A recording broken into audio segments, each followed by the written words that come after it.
Bonjour et bienvenue sur ma chaîne Savoir et Influence.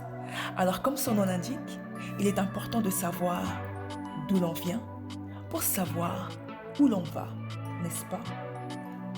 Cette chaîne aura donc pour objectif de mettre en lumière les grandes réalisations des personnes de la communauté noire et ce dans différents domaines tels que la science, l'éducation, la recherche, la santé, la mode et dans bien d'autres.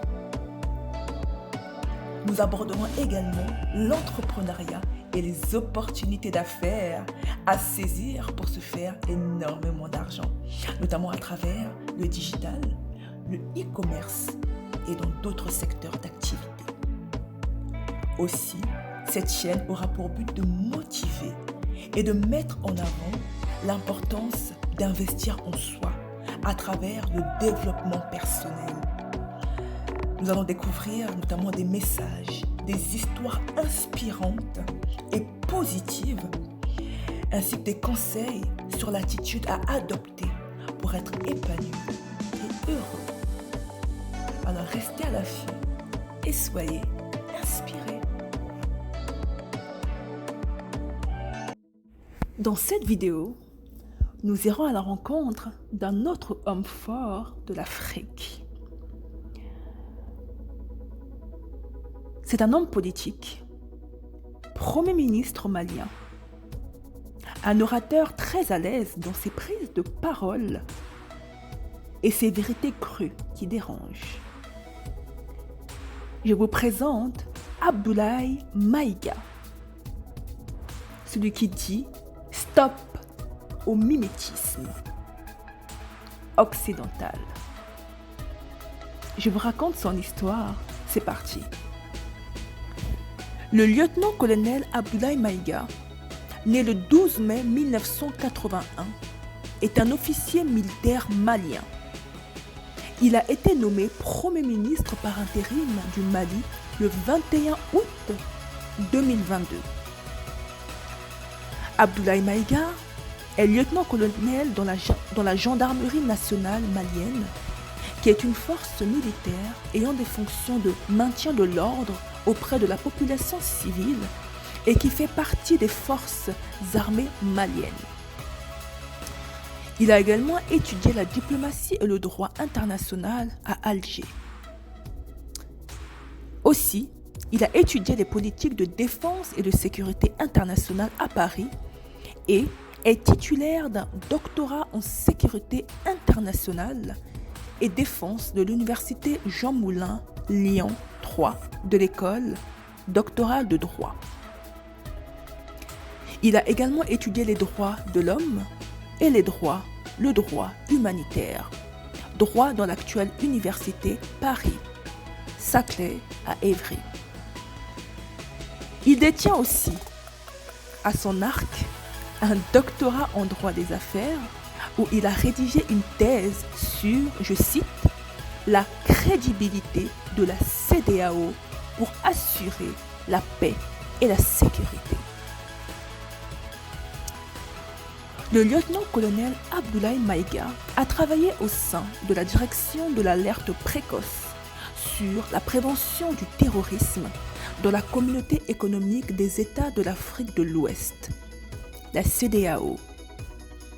Il a travaillé comme officier de police pour la MONUSCO, qui fait partie de la mission des Nations Unies en République démocratique du Congo. Abdoulaye Maïga ne faisait pas partie du groupe d'officiers dirigé par le colonel Assimi Goïta, qui a pris le pouvoir lors du coup d'État malien au mois d'août 2020. Mais il est considéré comme proche du colonel Goïta et est devenu, je cite, la voix de la politique de rupture avec la France et ses alliés après le coup d'État malien de mai 2021. En juin 2021, il est nommé ministre de l'administration territoriale et de la décentralisation. Et le 1er décembre 2021, il est également nommé porte-parole du gouvernement. Peu connu, avant sa nomination à ce poste fin 2021, il a régulièrement fait à ce titre ces derniers mois, vêtu de son treillis à la télévision nationale, certaines des annonces les plus marquantes du gouvernement et les déclarations les plus abruptes contre la France. Fin juillet, il a exigé que le président Emmanuel Macron abandonne définitivement sa posture néocoloniale, paternaliste et condescendante. Le colonel Maïga n'est pas connu pour avoir fait partie du cercle des officiers qui ont pris le pouvoir par la force avec le colonel Goïta en août 2020, effectivement. Cependant, il est considéré comme proche de l'homme fort malien. Et avec la nomination du colonel Maïga à la tête du gouvernement, les deux chefs de l'exécutif sont, du moins temporairement, militaires.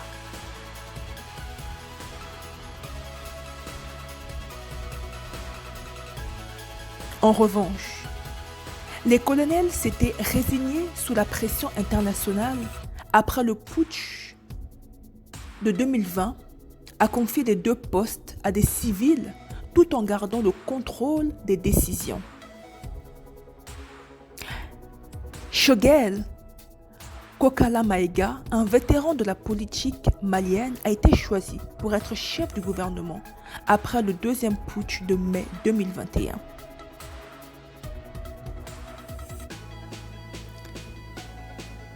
Et bien entendu, nous ne pouvons pas oublier le discours mémorable donné par le lieutenant-colonel Abdoulaye Maïga aux Nations Unies. Un discours salutaire, salué et acclamé. En effet, on le savait, bel orateur et très à l'aise dans ses prises de parole. Ce qui a motivé sa désignation comme porte-parole du gouvernement de transition. Par son discours du samedi 24 septembre 2022, à la tribune de l'ONU, le Premier ministre par intérim, le colonel Abdoulaye Maïga, a encore sonné la révolte et a été largement apprécié par des millions de compatriotes maliens, mais aussi africains et d'ailleurs. Le Premier ministre par intérim, le colonel Abdoulaye Maïga, dans son discours, remit le secrétaire général de l'ONU à sa place, sans omettre le président en exercice de la CEDEAO, avant de tacler le président nigérien. Président en exercice de la CEDEAO, M. Umaro Sissoko Embalo, qui se plaisait à imiter le diplomate onusien. Le colonel Abdoulaye Maïga fustige, je cite, le principe de mimétisme, tout en lui conseillant de ne pas banaliser la CEDEAO par des positions pour faire plaisir à certaines puissances étrangères. C'est un discours que chacun et chacune d'entre nous doit impérativement entendre, car le message derrière ce discours est profond, rempli d'informations clés et est très édifiant. Les mots extrêmement bien choisis, bien calculés, pointent du doigt chaque organisme, chaque pays, chaque personne visée. Ces mots à la fois tranchants et précis. Un viseur qui sait viser. Souhaitons un bon courage et un bon succès à notre frère, à cet homme fort, patriote et panafricaniste, le lieutenant-colonel Abdoulaye Maïga. Nous serons des messages à l'endroit du président en exercice de la CEDEAO, M. Umaro Sissoko Embalo, qui affirme, je cite, « On vient de voir avant-hier la déclaration du secrétaire général des Nations Unies qui dit que ce ne sont pas des mercenaires. Moi, à la place des Maliens, j'aurais relâché ces 49 soldats. Fin de citation. Je voudrais très respectueusement signifier à ce dernier qu'il existe un principe de subsidiarité, d'ailleurs au contour flou entre la CEDEAO et les Nations Unies, et non un principe de mimétisme. Également, il est important de lui préciser que le secrétaire général des Nations Unies n'est pas un chef d'État et le président en exercice de la CEDEAO n'est pas un fonctionnaire. Par conséquent, il serait indiqué qu'il ne banalise pas la CEDEAO.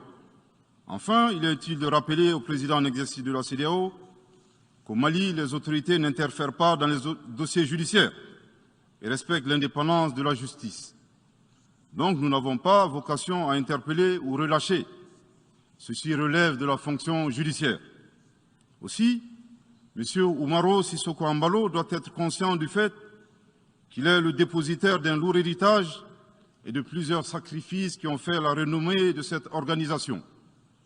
La dynamique ayant fait la grandeur de la CEDEAO ne doit pas être brisée. Par ailleurs, nous avons pris acte de la menace de sanctions proférées contre le Mali et loin d'être impressionnés par des sanctions, je voudrais signaler au président en exercice de la CEDEAO qu'à la fin de son mandat, les peuples ouest-africains le jugeront sur les efforts qu'il a fournis pour améliorer les conditions de vie des populations et non des shows médiatiques servant des agendas étrangers. Merci d'avoir regardé la vidéo. Alors, si vous avez aimé cette vidéo, n'hésitez pas à liker, à la partager et à vous abonner à ma chaîne Savoir et Influence. Restez à l'affût, soyez édifiés et à la prochaine découverte.